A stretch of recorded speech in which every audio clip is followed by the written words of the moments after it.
हम गुजरात के पुनर्निर्माण ही नहीं बल्कि उसकी आगे की भी सोच रहे थे और इसका एक प्रमुख माध्यम हमने बनाया वाइब्रेंट गुजरात समिट को। एक गुजरात का आत्मविश्वास बढ़ाने और उसके जरिए विश्व से आंख मिलाकर बात करने का ये माध्यम बन गया।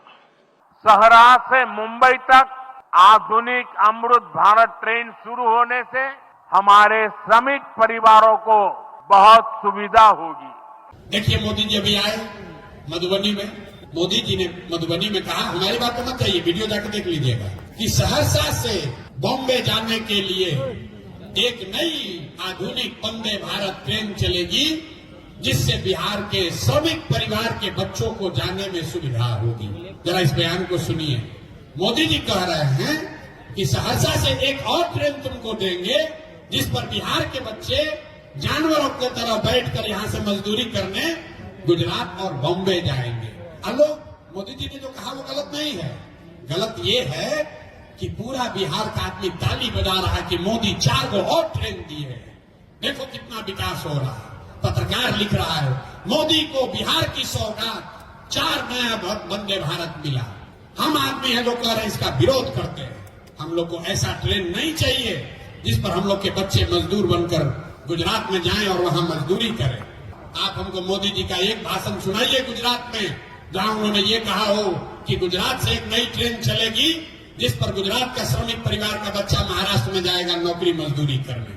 अरे भाई, गुजरात में श्रमिक नहीं है, गुजरात में श्रमिक नहीं है। मोदी जी गुजरात गए, अभी कच्छ में उन्होंने भाषण दिया, मधुबनी के बाद कच्छ गए तो कहा कि मेरे कच्छ में दुनिया का सबसे बड़ा सौर ऊर्जा का केंद्र बन रहा है। मोदी जी प्रधानमंत्री हैं, वो गुजरात के भी प्रधानमंत्री और बिहार के भी प्रधानमंत्री। जब मोदी गुजरात जाते हैं तो बात करते हैं कि सौर ऊर्जा का फैक्ट्री कैसे लगेगा, यहाँ पर गिफ्ट सिटी बनेगा, यहाँ पर इन्वेस्टमेंट समिट होगा, यहाँ पर 1 लाख करोड़ का बुलेट ट्रेन चलेगा। जब 75 साल का गुजरात होगा तो वो ऐसा दिखेगा।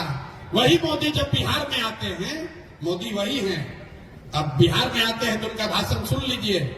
यहीं आए थे अभी विक्रमगंज पेरो में तो कहा कि 8 करोड़ बिहारियों को 4 किलो अनाज मिलता रहेगा, ये मोदी की गारंटी है। अब लोग खूब ताली बजा रहा है। अरे भाई, 80 करोड़ लोगों को, देखिए भूल मत कीजिएगा, ऐसा नहीं कि गुजरात में 4 किलो अनाज नहीं बट रहा है। अनाज 80 करोड़ लोगों को देश में मिल रहा है, लेकिन अनाज का हवाला देकर वोट मांगने की जरूरत नेता सिर्फ बिहार में करता है क्योंकि यहां हम लोग जात और भात से ऊपर सोचने के लिए तैयार नहीं है। ट्रेन का स्टॉपेज बढ़ जाए, कहता भैया तुम्हारा सांसद काम किया है, कहता भैया बहुत हमारा सांसद अच्छा है।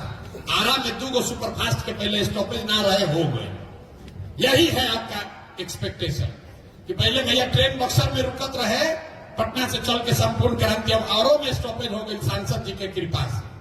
तो आपको 2 मिनट का ट्रेन का स्टॉपेज मिल गया, इसी पर आप वोट बेच दिए, तो आपका सुधार कैसे होगा? नहीं हो सकता है मेरे भाई। अगर सुधार चाहिए तो आपको सजग होना पड़ेगा।